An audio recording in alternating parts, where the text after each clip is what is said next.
I read 77 books in 2025, and today I decided to tier rank them all.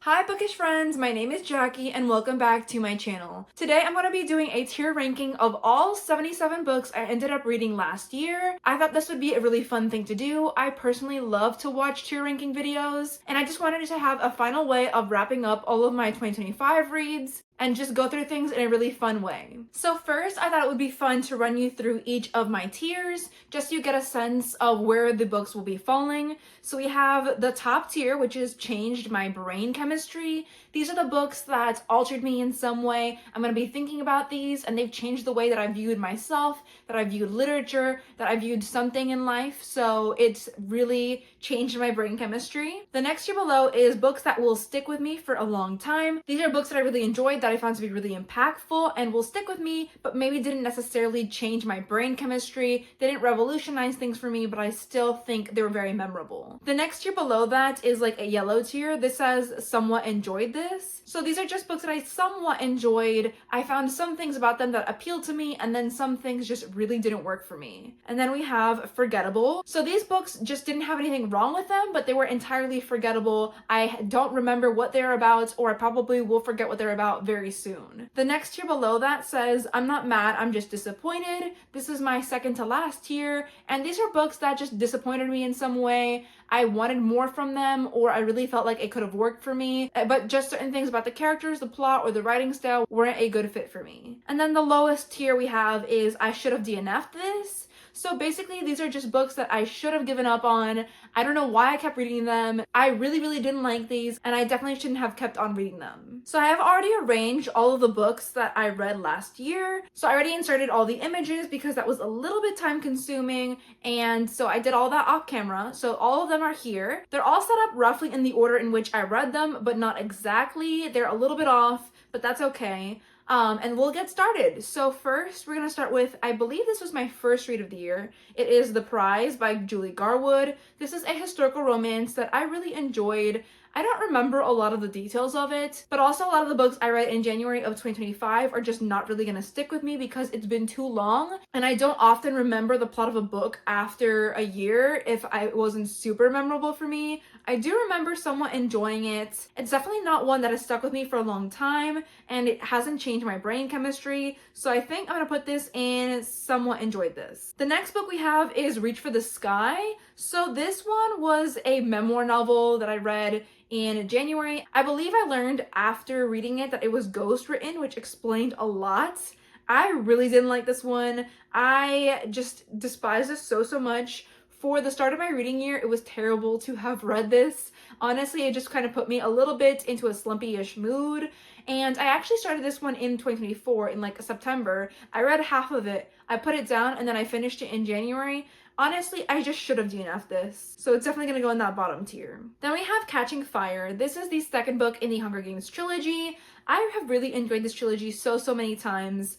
This book in particular, I think, is my favorite in the series. I don't think it changed my brain chemistry. I think it definitely did the first time I read it, but now I've read it so many times. I think it's been 4 or 5 different times, but it's definitely a book that will really stick with me for a long time, and it has to this point. The first time I read this was in the 2010s, and I find myself still thinking about this book periodically, so I'm gonna put it in that second tier. Then we have Goddess of the Hunt. This is another historical romance by Tessa Dare. I've really enjoyed some of Tessa Dare's historical romances, but I don't know, this one was just okay for me. I didn't find this one to be super upsetting or super engaging. I think this was just somewhat forgettable. Honestly, I don't remember a lot of the plot of this, and maybe I should. I remember some of the plots of Tessa Dare's other books really vividly, but this one, I don't know. I just don't really remember it, so I'm gonna put it in forgettable. Then we have Anne's House of Dreams. This is book 4 or 5 in the series. I love Anne of Green Gables so much. That's one of my favorite books of all time. But as the series has progressed, I feel like they've gotten progressively worse. I don't know. I'm just not a huge fan of some of these middle books in the series. I'm still not sure if I'm going to continue on with the rest of it or if I'm going to DNF it after this book. because it was pretty rough. I'm a little conflicted on whether to put this in the forgettable category or I'm not mad, I'm just disappointed. I definitely wanted more from it, but I think it was more just forgettable. I think I would say for some of the earlier books in the series, I was like a little disappointed. For this one at this point, I didn't have very high expectations for it, so I'm gonna put it into forgettable. Then we have Brazen and the Beast by Sarah MacLean. This is the second book in the Bare Knuckle Bastard series. This is a historical romance. I also read this in January. I read quite a few books in the month of January, and I did like this one. I remember some of the plot details, and I did enjoy it, but it's not my favorite Sarah MacLean that I've read. I think I'm gonna put this one in somewhat enjoyed this. I like the hero of it, but I've read more enjoyable and more memorable historical romances. Then we have Severance, The Lexington Letter. I did watch the first 2 seasons of the Severance TV show, and I really enjoyed that this year, so I decided to pick up this little short story based in the Severance world. I enjoyed this. I don't really remember a lot of it. I have like some of the details of what happened in my mind though, so I think I'll put this in somewhat enjoyed this. Yeah, I think I somewhat enjoyed it. Then we have The Marriage Season by Jane Dunn. This was another historical romance I read in January. January was a really big historical romance reading year for me, so I'm going to put this one, I think, in somewhat enjoyed this. I remember some of the plots. I remember there was 2 different romances in this, and they were really cute. It wasn't an all-time favorite, but I did somewhat enjoy it. However, I don't think this is one that will really stick with me for a long time, so I'm just gonna put it in this middle tier. Next up, we have Recitative by Toni Morrison. Now, this one I really loved. I love the short story. We dive into this friendship dynamic between Twyla and Roberta, and their evolution of this, and how they've kind of bonded, and also the struggles and strife they faced when they were really young. I like this one a lot, so much. This was one of my favorite books of the 2025. I just think the way that Toni Morrison conducted this experiment on her readers regarding race and racial stereotyping was really interesting in this one. So this I'm definitely going to put in my top tier. This changed my brain chemistry for sure. I just think you definitely need to read this. If you haven't read Recitative by Toni Morrison, pick it up in 2026. I highly recommend it.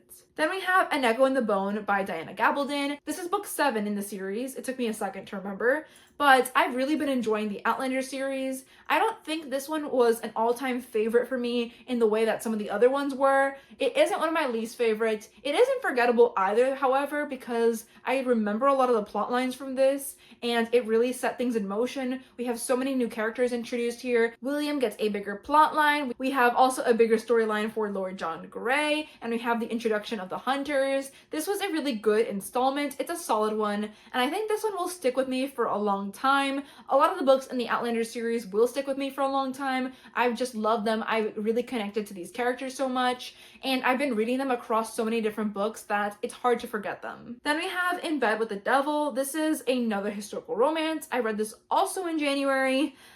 This one's by Lorraine Heath. I've read a few different Lorraine Heaths in the past. I think I enjoyed this one. I think I like this one more than the other historical romances that I've listed before. I'm a little conflicted in what category to put this in. I'm kind of split between putting this in somewhat enjoyed this and will stick with me for a long time. I don't know that this one will necessarily stick with me for a long time, although the hero was really interesting in this. I might just end up putting this at the top of somewhat enjoyed this, at the top of that category, or the bottom of will stick with me for a long time. I think for now, I'll put this all the way at the bottom for will stick with me for a very long time. I think it will stick with me. It might just be a little bit less memorable than some of the other books in this category. The next book we have is The Curious Society. This is a graphic novel that I read, which I thought was really interesting. It had a lot of sci-fi and space exploration in it, and also the relationship dynamic of these 4 new friends who meet and are roommates in university together, and then they join this secret curious society, and it's a lot of fun. There's some really interesting fantasy aspects to this, and for having really struggled with my fantasy books in 2025, I still found this one to be a particularly good one. It's a pretty high ranked one for me. So I think I'm gonna put this at towards the end of will stick with me for a long time because I still remember a lot of the details. I remember loving the artwork in it, but it's not gonna be as memorable for me as like Catching Fire or An Echo in the Bone. And actually, you know what? I think I want to put Catching Fire in and change my brain chemistry because even though it didn't do it on this read, it has in the past. So I'm going to move that up for sure. Then we have People Pleaser by Ginger Duggar Buono. This was like a memoir novel that I read in 2025, and Honestly, this is kind of about her tendencies to people please and going into that. I wanted it to be more about her religious upbringing and fundamentalist ideas and all of that, and like deep diving into that. That's not what this book was about, so it just kind of wasn't what I was looking for, and honestly, I think I just found this one to be forgettable. Then we have Daring and the Duke by Sarah MacLean. This is the third book in the Bare Knuckle Bastard series. This is another historical romance. I think I read this in January too. I read so much in January of 2025. It's a little ridiculous, but I don't know where I'm gonna put this. I think I enjoyed this one, but I think I liked it maybe a little less than Brazen and the Beast. I think this one is a little bit more forgettable, especially because there was such a big buildup for this final installment in the series from the first and second book, and honestly, I don't know, I felt a little bit lukewarm about it. I don't feel like it really lived up to my expectations, so I'll put this at the top of forgettable. Then we have Written in My Own Heart's Blood. This is book 8 in the Outlander series, so this is one of the more recent ones that I read in the series, and I really love this one so much. This definitely made my list of top 10 books for 2025, so I'm going to have to put this in one of the top 2 categories. Dare I say it, I think this one changed my brain chemistry. I know Outlander, the first book, for sure did, but this one is also another one that's really remarkable. I think it's like my second favorite after the first book in the series. So I'm gonna put this below like Catching Fire and Recitative, but I'll put this in Change My Brain Chemistry for sure. And then we have Act Your Age, Eve Brown by Talia Hibbert. This one, I don't know where to place this one exactly. I really enjoyed this. I think I'm gonna put it in the second tier actually. I'm not gonna put it in Change My Brain Chemistry. It was a really fun romance. I love the relationship between Eve and her significant other in this, Jacob. Like, I just love their connection. I really love the mental health representation in this book as well, and I thought their romance was so charming, set in a bed and breakfast background. Eve Brown has just kind of struggled at everything. She hasn't really figured out what she wants to do career-wise, and she's just been trying to find her own path. So her parents have given her this ultimatum to find a job and to finally like settle down and pick something. So she is like on this quest to figure out what kind of job she's going to do and to try to stick with it. So this was really fun. I really love the inclusion of all the Brown family members in this, and this was definitely my favorite book in the Brown Sisters trilogy for sure. I think this one will stick with me for a very long time, and I'm gonna put this somewhere in the middle of the category. Then we have Saga Volume 6. I've read the first 5 volumes of this and really loved it. This was one of my top fantasy reads for 2025 as well. This also was probably a January read. I don't know how many books I read in January, but it was a lot of these. So I think I'm gonna put this in, I'm stuck between Somewhat Enjoyed This and Will Stick With Me for a Really Long Time. I don't really know. I'm a little bit torn between the two. I really enjoyed this one. I don't think it's as memorable as some of the other installments, so I think I'll put this near the top of Somewhat Enjoyed This. Then we have Untethered Sky by Fonda Lee. This is a fantasy novella that she wrote, and I thought was really fun. It features these creatures called rocks, and it's about this dynamic between this girl and her rock and the adventure she goes on. She's trying to get revenge on these magical creatures called manticores, which killed her family, and so it's a story of revenge, of self-discovery, and there's some fun fantasy aspects to it, but I thought it was pretty easy to get into. Another fantasy read for me that was pretty high on my list for 2025. I think I'm going to put this in Somewhat Enjoyed This, because I don't think it will necessarily stick with me for a long time, but I did enjoy it and I would recommend it. Then we have Unloved by Peyton Corinne. This was in my top 10 list of 2025. I really love this so much. I don't know if this necessarily changed my brain chemistry or if it just will stick with me for a long time. I'm a little torn between the two of those things, but I enjoyed the like learning disability representation in this. I love the relationship dynamics between Ro and Freddie and all the trials and tribulations they have to go through before they end up being together in this one. And you know what? I think I'm gonna put it in Change My Brain Chemistry. This is definitively a book that has made me enjoy sports romances when I really thought those weren't for me, that it wasn't a genre I'd be into, and I think I really connected with these characters very deeply. I did find myself comparing some other books I read later on in the year to this, so it definitely has to be in the top tier for sure. Then we have Firefly Lane by Kristen Hanna. This was one of the 2 Kristen Hanna books I read in 2025. I read this one in February, I believe, and I enjoyed this one a lot. I think this one will probably stick with me for a really long time. I don't find it to be as impactful as some of the other Kristen Hanna books that I've read, but I did really enjoy this. This follows the decades-long relationship between Kate and Tully and their dynamics over several different decades from the 1970s to the early 2000s.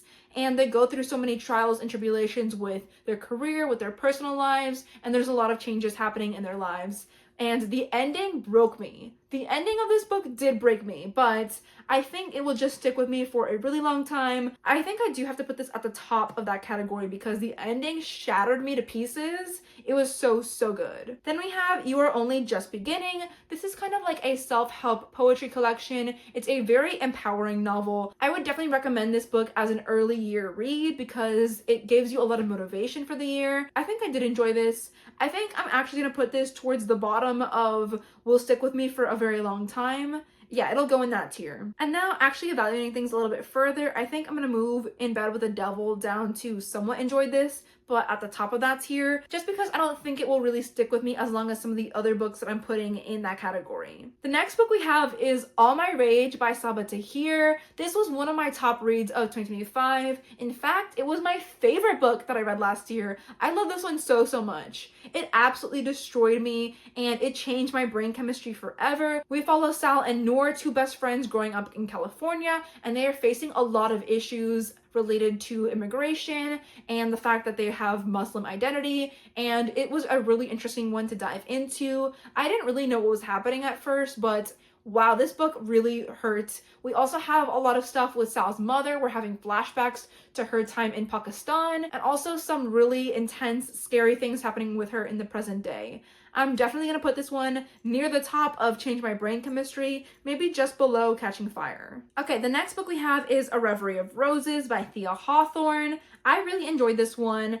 I don't think it's forgettable at all. I'm a little stuck between will stick with me for a long time and somewhat enjoyed this because I enjoyed it more than somewhat. I really, really like this one, but I don't know how long this will stick with me. It is about this sapphic romance between a painter and the socialite, which I thought was a lot of fun. And basically this painter makes a bet that she will be able to paint the socialite, and she's kind of risking her career on this. So she basically has to join her on this summer getaway at this house party, and there's a lot of things happening there. I love the hijinks of the house party. I love that dynamic and setting. This historical fantasy was so, so much fun. I don't know. I'm gonna put this, let's see. I think I'm gonna put this at will stick with me for a long time, but towards the bottom of that tier for sure. Then we have Mockingjay by Suzanne Collins. This is the third book in the Hunger Games trilogy, and I reread Catching Fire and Mockingjay in 2025 in anticipation of reading the prequels that were released in the last few years. So we have The Ballad of Songbirds and Snakes and Sunrise on the Reaping, and yet I didn't really get to either of those. So here's hoping that I'll actually get to the prequels in 2026. Mockingjay, I found it to be a big disappointment in the original trilogy. I think this one is just forgettable for me, honestly. Like, I have read this one a few times, but it's not one of the ones that I find myself wanting to go back to over and over again. And it was a little bit disappointing. I feel like it had that third book syndrome where it didn't really live up to the hype and to all of what it could have been. So I'm gonna put this in forgettable. Probably closer to the middle of forgettable, in front of Anne's House of Dreams for sure, but yeah, I don't know. I just don't think it was particularly memorable for me. Then we have One Last Stop by Casey McQuiston. This one, wow, this was a big disappointment for me. I really, really enjoyed Red, White, and Royal Blue in 2024. That was actually one of my top books of 2024.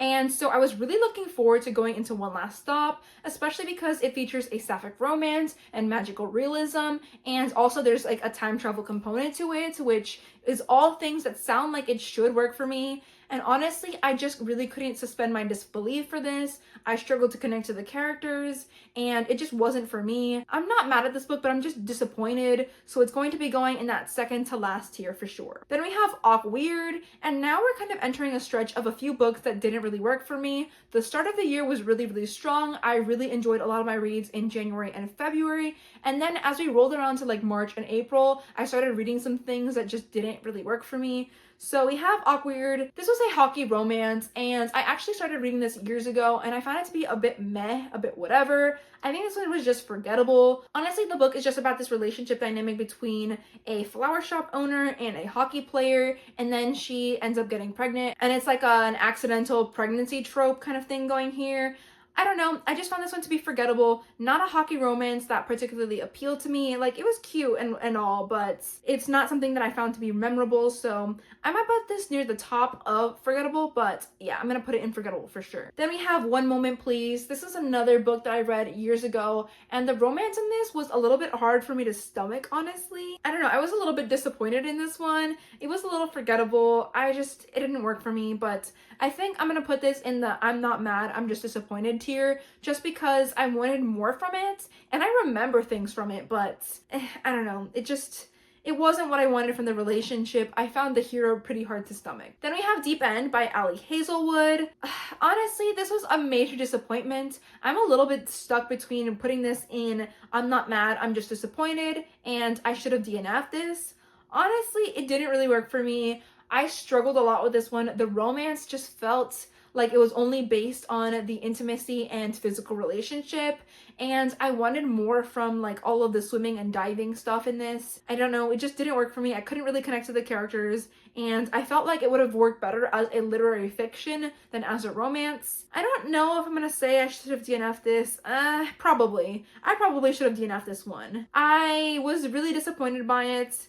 I'm gonna put it in I should have DNF'd this above Reach for the Sky, because that one, wow, that one is bottom lowest ranked book I think in this video. Then we have God Themselves. This is a poetry collection. I know it's a lot about this person's relationship with spirituality and her identity as a woman and as a Black woman in particular. I don't remember too much about it, honestly. It's a little bit forgettable for me. I think I did recommend this and I enjoyed it a lot at the time, so I'm kind of split between putting this into somewhat enjoyed this and forgettable. I think I remember some things about it, but I'm gonna put it near the top of forgettable for me. No, I think I'm actually gonna put it in somewhat enjoyed this near the bottom, because I would recommend this one, even though I don't remember all the details. I did remember enjoying it quite a bit. So next we have The Life of Herod the Great by Zora Neale Hurston. This is my second Zora Neale Hurston novel that I've read, and this was actually published posthumously after she died. They found the manuscript for this and it was published, and it's basically retelling the biblical story of Herod the Great, who's mentioned in the Bible, and he's kind of given this bad rap and viewed as a villain in the Bible, and she's trying to redeem him in this one. It was really interesting. I loved the description of medieval battle, and the Roman-esque nature of it was really fun. I loved the music that was included in the audiobook for this. It was really exciting and really added to the drama and suspense of it. I like this one. I don't know if this will stick with me for a long time or if I somewhat enjoyed this. I think I'll put this towards the bottom of will stick with me for a long time, just below A Reverie of Roses for sure. Then we have Go Tell the Bees That I Am Gone, the 9th book in the Outlander series. This I read somewhere from March to May of 2025. It took me quite a while to read this one, but I enjoyed this one a lot. I wouldn't say this changed my brain chemistry though, like Written on My Own Heart's Blood did. I think this one will stick with me for a really long time. I love all the scenes we get of the Fraser family on the ridge, and I love them all being reunited together.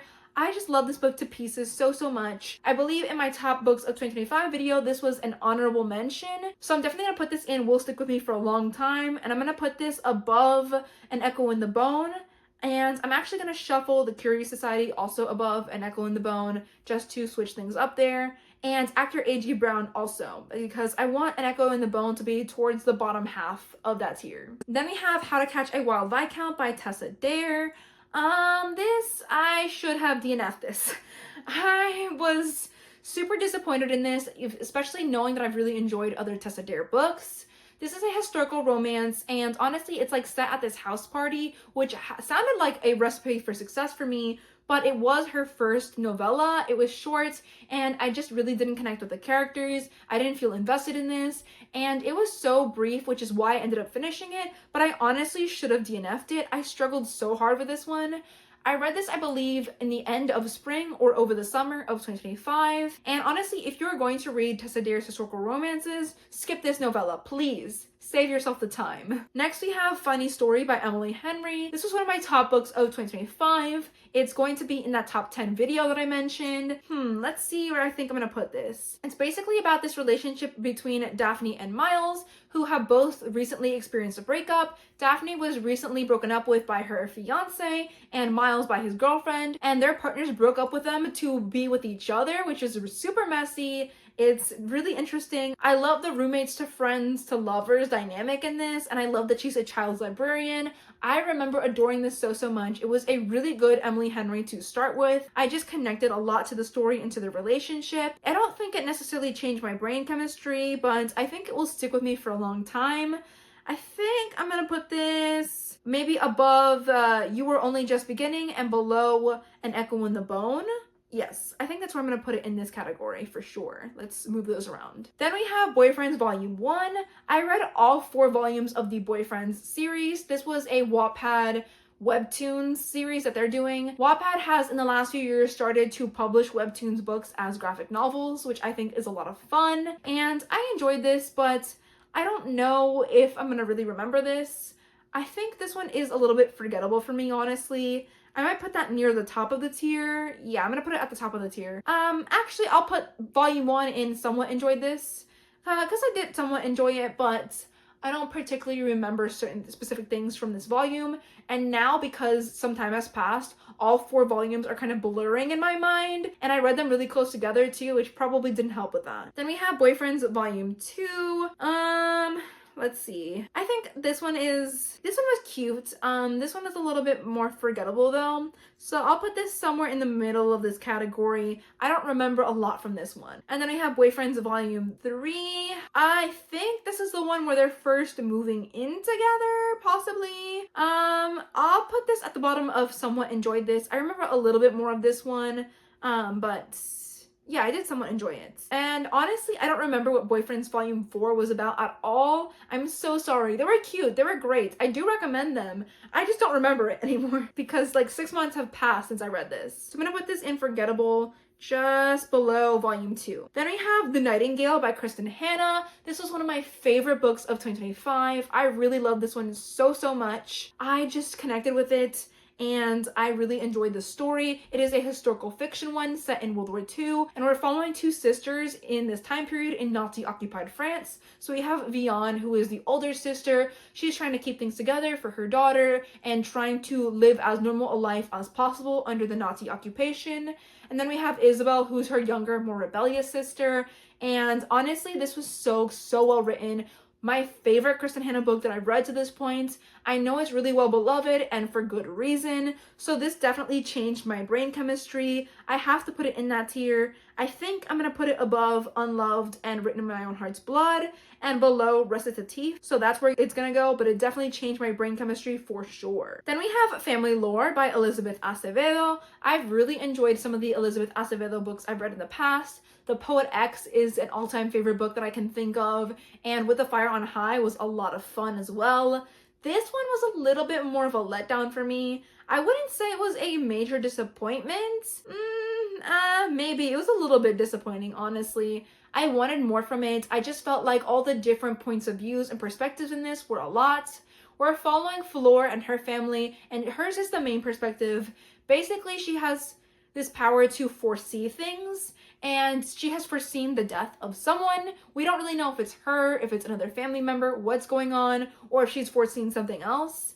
And so it's a lot of the family members grappling with this and trying to figure out what's going on. There are some really interesting, fun, magical realism aspects to this, but ultimately I feel like there were too many perspectives for it to be really carried off well here. And I struggled with this one particularly because I just found it difficult with all the different perspectives, and just listening to it on audiobook wasn't the right way to experience it. So I'm gonna put this in. I mean, I did somewhat enjoy it, but I also was disappointed by it. And I think I'm gonna put it in. I'm not mad, I'm just disappointed at the top of that tier because it wasn't as disappointing as some of the other ones. I don't think it's going to be super memorable for me either, not in comparison to her other books. So I think this is a good place to put it, sadly. Then we have The Fiancé Farce by Alexandria Belle Fleur. I really enjoyed this one. This was an honorable mention in my top 10 books of 2025 list. This is another sapphic romance, and I thought this was a lot of fun. We followed Tansy, who works in a bookstore, and Gemma, who is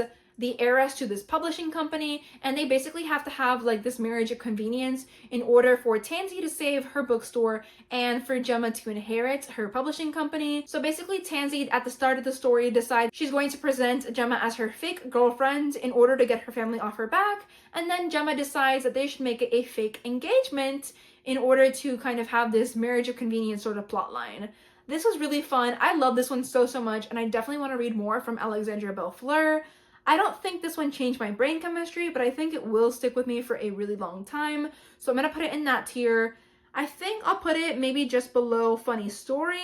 Yeah, I think that's where it fits in the tier. Then we have Can't Get Enough by Kennedy Ryan. Oh my god, I really enjoyed this one so much. This really hurt me in some ways though, because there is a lot of discussion of Alzheimer's in this, which was a really personal topic. In this one, we follow the relationship dynamic between Hendrix Barry and Maverick Bell, and it's really interesting, their dynamic and how they first meet. And I love that Hendrix is such a headstrong woman. She's super confident in who she is. She knows what she wants from her life, and I love that for her. But she's also dealing with a mother that has been diagnosed with Alzheimer's. So it's pretty difficult to read some of that stuff. I did like the relationship dynamic between her and Maverick, and I love that Maverick never wants her to change. He supports her in her career endeavors, and he doesn't want to pressure her into having a family, which I really enjoyed and appreciated about this one. I think this book will stick with me for a very long time. I think it's going to go near the top of that category, maybe just below like Go Tell the Bees That I'm Gone, or maybe above that, honestly. I think above that and below Firefly Lane. That's where it's gonna go. Because I think the ending of Firefly Lane just, wow, that really destroyed me. So that's going to be even more memorable and stick with me just a little bit longer than Can't Get Enough.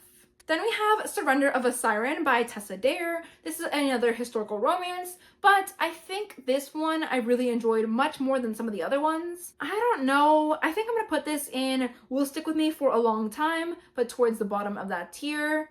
It is the second book in the Wanton Dairymaid series by her, and this is the first series I believe that she wrote. I love seeing this character who we'd followed in the first book, and she was kind of like in this relationship, but she wasn't really invested in it.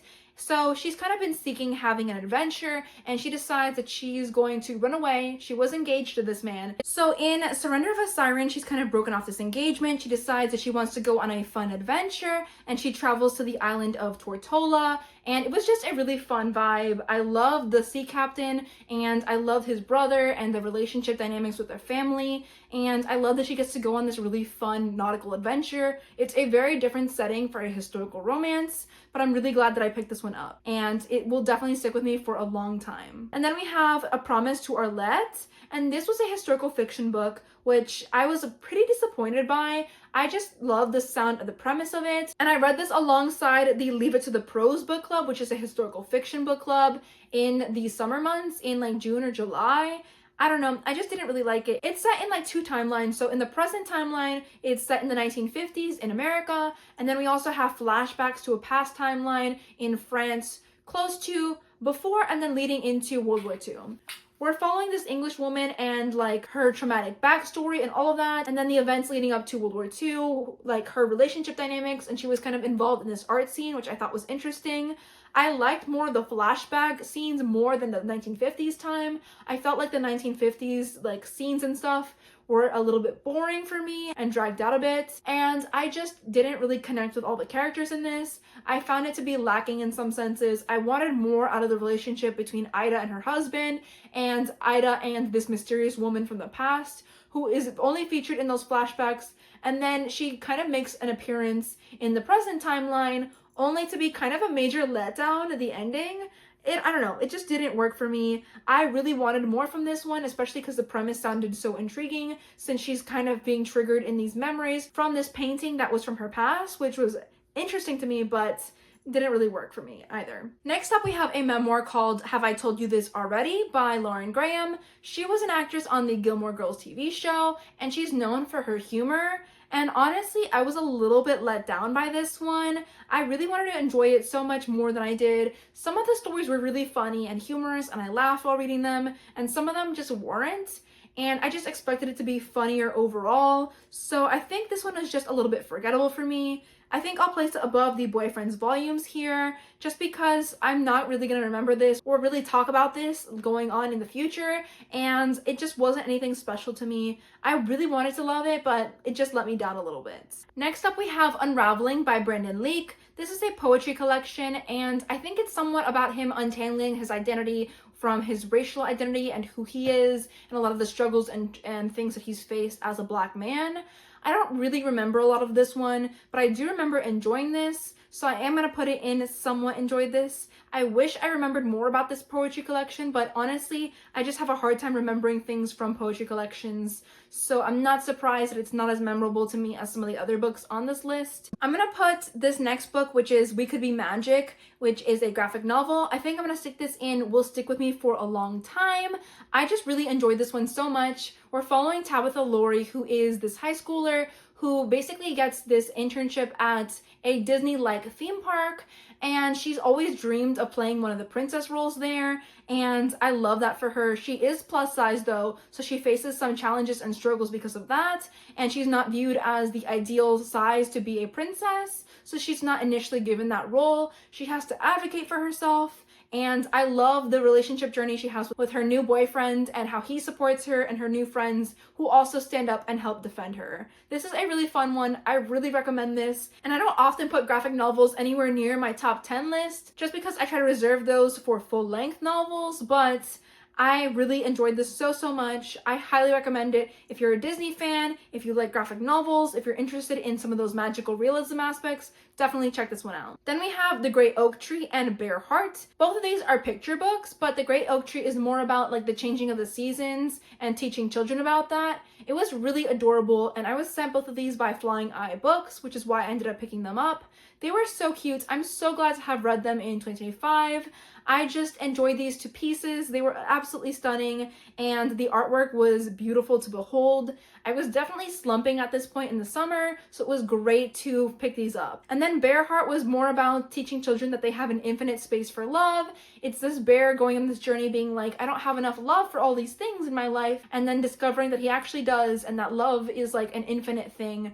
And it was a beautiful lesson to teach children. I just enjoyed these to pieces. I enjoyed these so much, but I'm going to put this in somewhat enjoyed this. I don't think they'll necessarily stick with me for a long time, but they were really adorable. Next up, we have The Night and the Moth by Rachel Gillig. This was a fantasy novel that was a pretty major letdown for me. It was super anticipated for me because I've heard great things about Rachel Gillig's writing, and I've heard that she's a great like fantasy author. This is the first book in the Stonewater Kingdom duology, and I don't know, it just didn't connect for me. I thought it dragged out in a lot of places. I did like that it was like a kind of a quest fantasy story, and we're following Sybil, who lives in this like cathedral with other diviners, and basically they're drowned repeatedly and have these visions and they foretell things for people. And then suddenly all of her fellow diviners have gone missing, so she wants to figure out what has happened to them, and she has to enlist the help of this like reluctant knight. And I thought it was intriguing, some aspects of the premise. I loved this aspect of divination, which is present in the story, but it felt like it dragged out. There wasn't a lot of character fleshing out or development in this, and I just wanted more from it. I think I'm gonna end up placing this in the I'm not mad, I'm just disappointed category because I wanted so much more from this. I don't think it necessarily was one that I wanted a DNF, but I did want more from it. I'm gonna put it towards the bottom of that tier.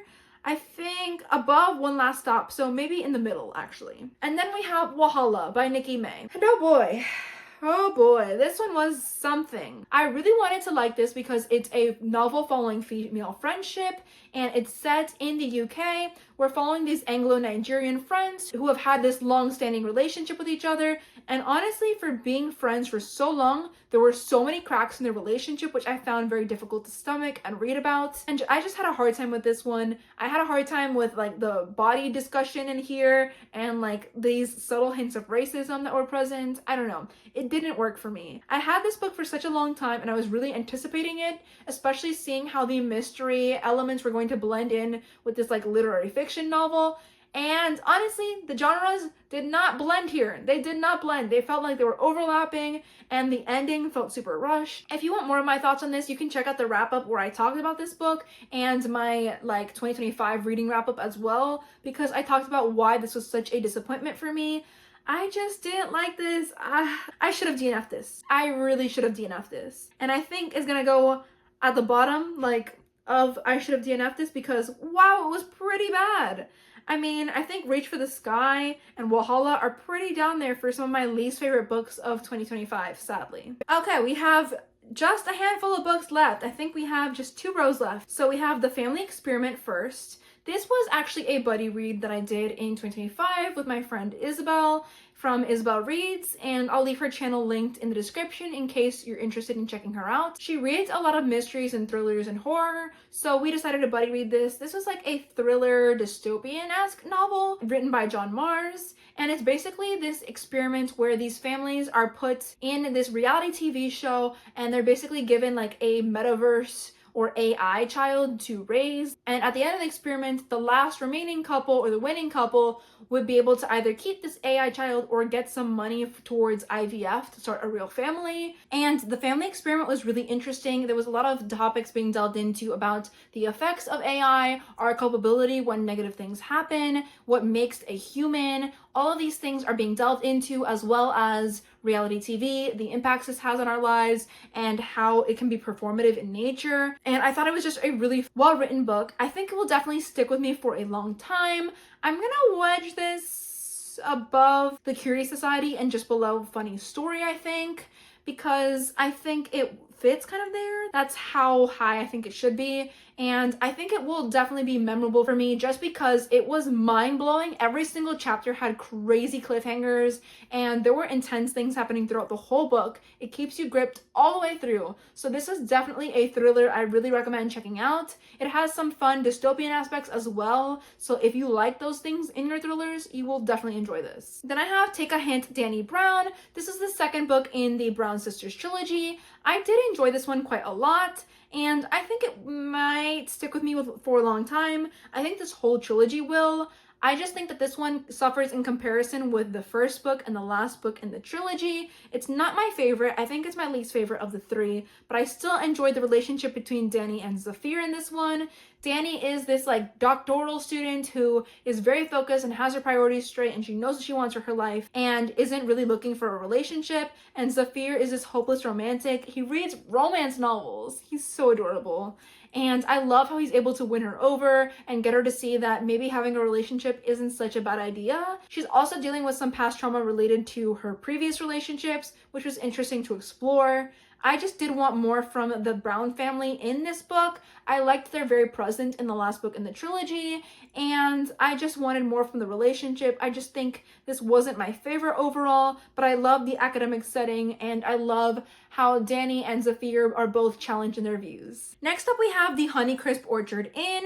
I really like this one. This really gave me Gilmore Girls vibes. I have read this at the beginning of fall, I believe back in September, so this isn't too long ago. All the rest of these books are pretty recent from the last season or so, and I like this one so much. I just love the Gilmore Girl-esque vibes to it. It's basically this young woman who has come to a small town where she used to live, and she's come to the inn there. She's in this like party planning business, and she's trying to like resuscitate both the inn and the orchards business because her mother and the woman who owns the orchard have kind of asked her to do this. They're like really good friends and they opened this business together. She basically butts heads with the son of the owner of this orchard, which is really interesting, and they both have very different ideas for how to save the orchard and the inn. It was really, really adorable. I think I'm gonna put this in somewhat enjoyed this because I don't know how memorable it will be for me in the long term, but it will be higher on that part of it just because I really had a great time with this.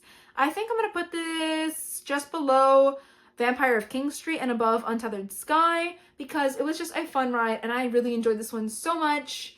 It was a cute contemporary romance, and I can't wait to read some of Valerie Bowman's historical romances in the future. And then in terms of fall or autumnal theme books, the other book I have is The Pumpkin Spice Cafe by Laurie Gilmore. I've seen this book pretty much everywhere. Everyone's been talking about the Dream Harbor series, and I thought this was just okay. I didn't like this one as much as the Honeycrisp Orchard Inn, and in retrospect, I probably shouldn't have read this immediately after that one, but the lesson was learned. We did that. I don't know, it was fine. I'm a little bit disappointed by this one, honestly, because I just had heard such great things about it and it was pretty forgettable for me. So I'm a little conflicted on whether to put it in forgettable or I'm not mad, I'm just disappointed. I think I want to put it in forgettable, but towards the bottom parts, maybe below those boyfriends volumes. Yeah, I think that's where it's gonna go because it was a little bit disappointing, to be honest. So I think it should be on the latter end of forgettable. I really don't remember much about anything of this except for the fact that Jeannie has come to the small town of Dream Harbor and she's now running the cafe there, and that's just about it. And then next up we have a slew of historical romances. First is Devil's Daughter. These were a bunch of rereads for me because I was in a slump and I was struggling, but this was so good. This is one of my favorite Lisa Kleypas books so far to date. Devil's Daughter is basically following the daughter of Sebastian St. Vincent, who is the main hero in Devil in Winter, and it's her relationship with West Ravenel. It's really interesting. I love the fact that it's like a second chance at romance for her. She's a widow, and I love the dynamic with her two kids.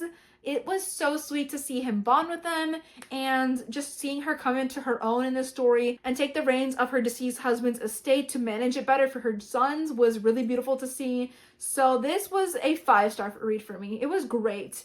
I think this is one of my favorite historical romances ever. It definitely changed my brain chemistry. I love this couple to bits. I'm gonna put it at the bottom of that tier because it deserves to be there. It's so, so good. Then we have a bunch of Bridgerton book rereads.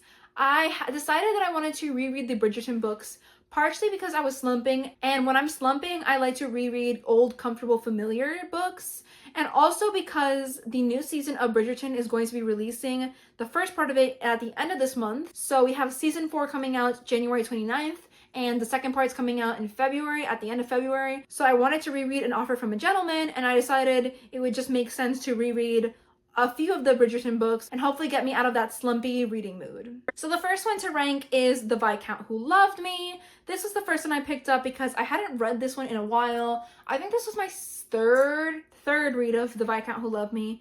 It's okay. I think I just somewhat enjoyed this. I think I'm gonna put this maybe towards the bottom just because I didn't enjoy this as much as other times when I've read this. I think I'll put it maybe just below like the poetry, just about the poetry collections. Below the marriage season, because I think that's where it fits. It's following Anthony Bridgerton, who is the eldest Bridgerton son. He is the Viscount, and it's him trying to navigate the season and find a wife. He's trying to win over Miss Edwina Sheffield, but he ends up marrying her sister in a marriage of convenience, and things kind of go from there. He's always vowed that he will never love his wife, and it's really interesting to dive into some of his PTSD in this one. It's pretty fun, especially the first couple of reads. I just feel like it was too familiar for me at this point to put it anywhere above somewhat enjoyed this. Then we have An Offer from a Gentleman. This is the book that is going to be adapted in this 4th season, and I'm so excited to see what it's going to look like and see it on screen. An Offer from a Gentleman was one of my favorite Bridgerton books the first and second time around that I read them. This time it suffered a little bit. I found Benedict to be more insufferable, and I was just disappointed. I remembered liking this book much more than I did on this read, and maybe it was just the high of reading the series for the first time, and that's why I liked it so much. But I'm thinking I'm gonna put this in. I'm not mad, I'm just disappointed. Hopefully the TV show will make some changes to Benedict, the second son storyline, to make it more enjoyable and make him less like grating on the nerves. I don't know. He was a little bit much. I love Sophie so much in this though. I really connected with the Cinderella story aspects of it.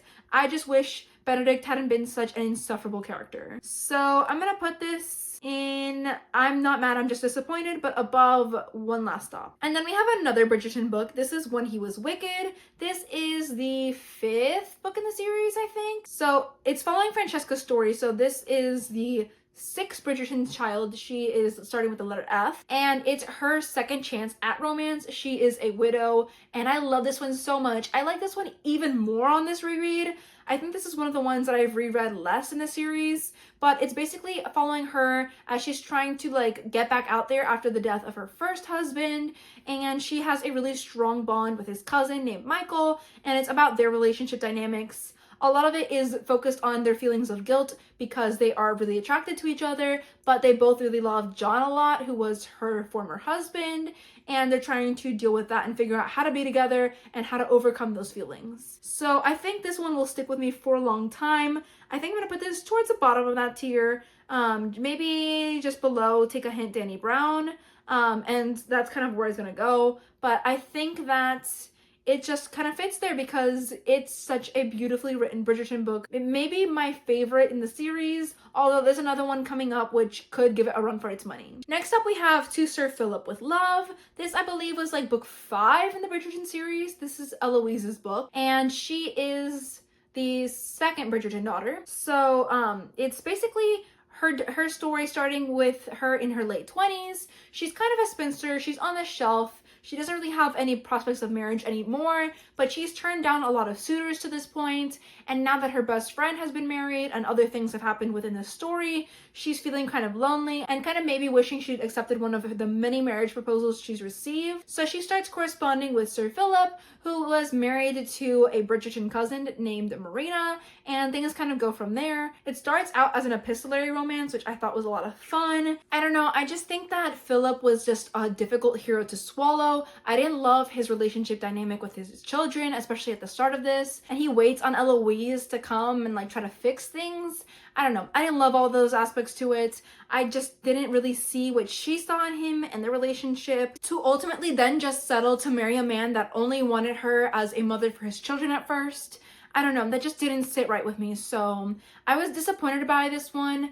Not as much as An Offer from a Gentleman, but still pretty disappointing, so I'll put it right above that one. Then we have On the Way to the Wedding. This is the 8th book in the Bridgerton series, and this is following the youngest son, which is Gregory Bridgerton. He is a hopeless romantic, and he's grown up seeing his older siblings getting married and falling in love, so he wants to find love. And initially he thinks he's in love with Hermione Watson, only over time to discover that it's just lust, because they don't really have anything in common, and this feeling fades over time. He realizes he's actually in love with her best friend named Lucy, but it's pretty much too late because she's about to walk down the aisle and marry another man. There's a lot of heist and hijinks in this. There's like a whole spy plot line, and the pacing just felt a little bit off to me. It felt like some areas were really fast paced, some were too slow paced, and I really wanted this to be better than it was. This was only my first time rereading it, and I do remember that the first time I read it, I also didn't really enjoy it. I probably should have just DNF'd it at this point.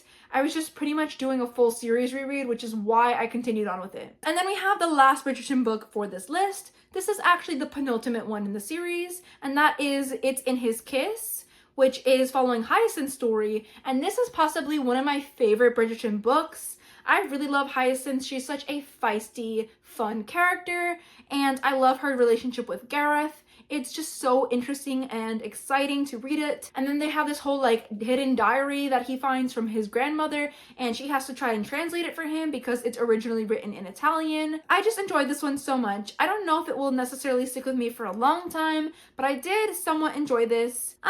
Actually I will put it in, will stick with me for a long time. And I'll put it maybe just above When He Was Wicked, because I think I enjoyed it just a smidge more than that one. Next up is a historical fantasy. This is Upon a Starlit Tide, and this, I really wanted to like it more than I did. It was like a story kind of blending the Little Mermaid and Cinderella retelling aspects to it, when we're following a young girl named Lusande who lives in Saint Malo and Brittany at the time before it was part of France. And she's basically always dreamed of going out to sea and sailing her own ship. Her father is a major like ship owner, and there's a lot of really interesting secrets that are kind of divulged in this. There are some kind of historical fantasy aspects to this with the Little Mermaid and Cinderella retelling, and I just felt like these two aspects of the genres didn't really work for me. I was a little bit disappointed. I really wanted to enjoy this because it was one of the first books I read as part of the Leave It to the Pros book club and in that read along, and it just didn't work for me. So I just put it in. I'm not mad, I'm just disappointed. Next up we have Behind the Mirror. This was a November read and I really enjoyed this. This was on my top 10 books of 2025 list. It's really interesting. It deep dives into the reality TV show world of Big Brother, which I've been watching for years with my sister. We usually watch it every single summer, and I love diving into some of the implications of the TV show. It's basically based around the concept of Big Brother, which comes from 1984 by George Orwell. This idea that you're always constantly being watched and observed and judged all the time. And they have all these competitions weekly that they have to compete in with the goal of trying to make it to the end, hold the power, and kind of show that they've been like the longest survivor in that sense. And it's really interesting. I love the discussion of social dynamics and all of that happens within here, the effects of reality TV on our mental well-being. All of that is delved into this, and I liked it a lot. I think it's one that's really gonna stick with me for a long time. So it's gonna go in that category for sure. I think I might put this somewhere below Funny Story, but around The Family Experiment. Maybe just below, or maybe just above The Family Experiment, actually. Yeah, I think that's where I'll put it. Next up, we have Happy Place by Emily Henry. This is my second book of hers that I read in 2025, and honestly, I found this one to be more disappointing than the first one. I really enjoyed Funny Story, and then I was really looking forward to reading Happy Place, and then this one kind of let me down. It's basically about this couple who have recently broken off their engagement, but they're on the summer vacation with their friends in Maine, and they always go to the summer house of one of their friends, but it's going to be sold and they have to pretend to still be engaged. It's basically them kind of going into why they've broken up, things that happened in the past, and we have some flashbacks of that, and then the present day relationship and where things stand. And I liked some aspects of it. I enjoyed some of Emily Henry's writing, but I felt like the pacing was a little bit off. It felt a little bit jarring to be constantly whipping back and forth between the past and the present. It didn't always feel like there was a clear reason or a clear sense of when we were going to make these shifts. And just, I didn't connect to the couple the same way. I think this definitely leans more literary or women's fiction and less romance. And for those reasons, it wasn't as great for me. I think it's just going to end up in the forgettable category. I'll probably put this maybe below Mockingjay. Yeah, just below Mockingjay for that category. And then we have Vera by Carol Edgarian. This is a difficult one. I started reading Vera back in the summer and I didn't finish it until November. It took me like 4 or 5 months to read this. It took a long time, and it's mainly because every time I would pick it up, I would enjoy it and read it and have a good time with it, and then I'd put it down and set it to the side and kind of forget that I was reading it for a long time. So it's a historical fiction set during 1906 in San Francisco, so it's during the time of the great earthquake and fire that happened within that city. And it was interesting, the premise. I've had it for years, and I liked Vera's character. She's very headstrong and free-willed. She's 15 years old in this novel. And then we also have a few chapters in the future when she's older and she's like an old lady, which is interesting. It's kind of similar in that aspect, I guess, to The Nightingale, but I enjoyed The Nightingale much more. So I'm kind of conflicted on where I put this. I think I'm gonna end up placing this in somewhat enjoyed this because I was really enjoying it when I was picking it up. And then when I wasn't actively reading it, I didn't really think about the book and I didn't have the urge to want to read it. So I'll put it there. I'll put it, let's see, maybe towards the middle, below Severance, the Lexington Letter, but above In Bed with the Devil. That's where this one is gonna go. Next we have Wicked, and this was one of my first reads for the month of December, so these are all pretty recent. This one was really rough for me. I maybe should have DNF'd this, or maybe it'll go in the I'm not mad, I'm just disappointed, but I did read this in anticipation of Wicked for Good coming out in the month of November, and I really have loved the Wicked movies and the musical. I adore the story so much, so I was hopeful to like this, even though I had heard that the Wicked book was very different from the movie and musical adaptations. This was just interesting. It was very long-winded, I feel like, and I feel like it presents Elphaba as more of a villain than she actually is in the movie and the musicals. I didn't like the progression of the story. There was a lot of parts where I felt bored, and there were a lot of changes that were made, which made it difficult to stomach and read about. It just didn't appeal to me. I struggle with it. I just found it to be really boring. I don't know where to place this. I'm gonna say it. I should have DNF'd this. I'm gonna put it in that category. I don't think it's as bad as some of the other ones in I should have DNF'd this. So I'll put this at the top of the tier because I think it's also close to I'm not mad, I'm just disappointed, but I definitely should have DNF'd Wicked. If I hadn't been like comparing the book to the movies, I definitely would have. And then we come into a couple of Christmas reads that I did in December. First is The Christmas Crush. It's basically about this woman who works in marketing for a cookie company that has recently decided to expand to a small town. And then our hero owns a small shop there, which is a cookie business. And it's really interesting because there's this rivalry going on. They're like a rivals to lovers dynamic here. It was really cute. I love how we get this kind of representation of how terrible her job is. It delves into the idea of like corporate life and all of that and some of the negative impacts it can have on us, but also just the relationship dynamic that develops between them and why she's found herself in this situation at this job, a lot of the pressure she faces from her family. It was really cute. I had a great time with it, and I thought their romance was adorable. I love romances set in a small town. This one was no exception. So I think I'm gonna put this in somewhat enjoyed this, just because I think I will forget about this, but towards the top. So I'll put it just below the Honeycrisp Orchard Inn. Actually, I'll put it just below Untethered Sky. Next up is Good Spirits by B.K. Borison. This ended up being one of my favorite books of 2025. It ended up on that top 10 list, and I was pleasantly surprised by this in the best way. I was not expecting to enjoy it as much as I did. It's basically A Christmas Carol retelling, but with a twist. And I love Nolan and the heroine and their dynamic. It was really, really cute. And basically, they believe that she's like a Scrooge, but she's not actually a Scrooge, so they have to figure out why Nolan, who is the ghost of Christmas past, has been sent to haunt her. And it's such a fun, cute story. Very, very enjoyable. I will put this in somewhat enjoyed this.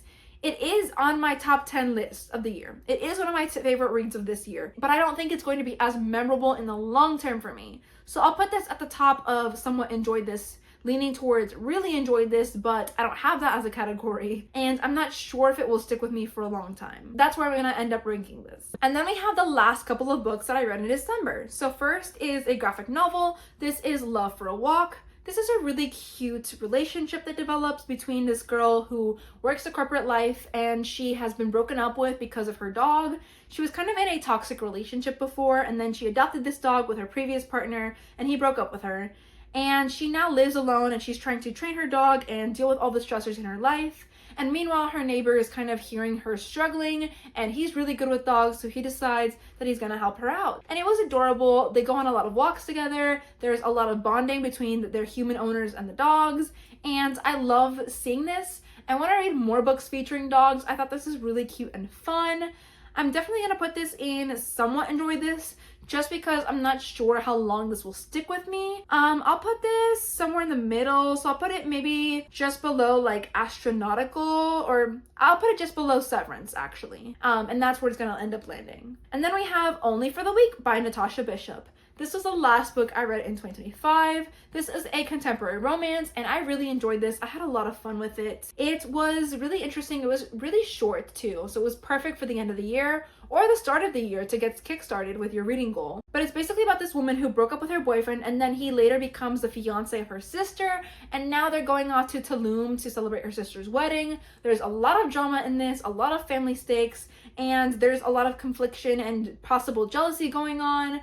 And her sister seems to be jealous of her. Complicated family dynamics, but the hero is really sweet to her. He's always super supportive in the midst of all the drama and takes her side and really defends her when she needs it. So I had a great time with this. I think I'm gonna also put this in somewhat enjoyed this because I don't know how memorable it will be for me in the long term, but I did have a great time with it. I'll put it just above The Christmas Crush. Alright, so now we'll do just a little scroll through so you can kind of see all the books in each of the categories. So the top, we have like 6 or 7 different books in it, and this has Changed My Brain Chemistry. There was only a few books that I really felt like changed my brain chemistry in 2025. Then we have a category Will Stick With Me for a Long Time. All of these books I think will stick with me for a long time, which is a larger category than Change My Brain Chemistry, but still not huge. I think by far my biggest category was Somewhat Enjoyed This. There's a lot of books that I end up somewhat enjoying throughout the year. I tend to give a lot of books 3 and 4-star ratings, so it makes sense that there's a lot of books that ended up in this category. And then we have still quite a few books that ended up in forgettable. These are books that I may have enjoyed at the time, but are not going to stick out to me in my memory going forward. And then we have I'm Not Mad, I'm Just Disappointed. All these books were books that I'd been anticipating, or were books that I thought I would like or had liked on previous reads and just didn't end up living to my expectations, and I felt disappointed by them. And then the final category we have is I Should Have DNF'd This. These are books I should have DNF'd. I should not have kept reading them. I need to get better in 2026 about DNFing books that I am not liking, because that's really how I end up with so many of the books that I end up disliking. Alright, that's gonna be it for this tier ranking video. Thank you so much for watching and sticking around for this. I thought this was really fun, and I had a great time ranking these books and trying to figure out which categories to put them in. Have you ever tried tier ranking books before? Or what were some notable reads for you from 2025? Please let me know all of your thoughts in the comments below. I appreciate you all so much. If you liked the video, make sure to like, comment, and subscribe.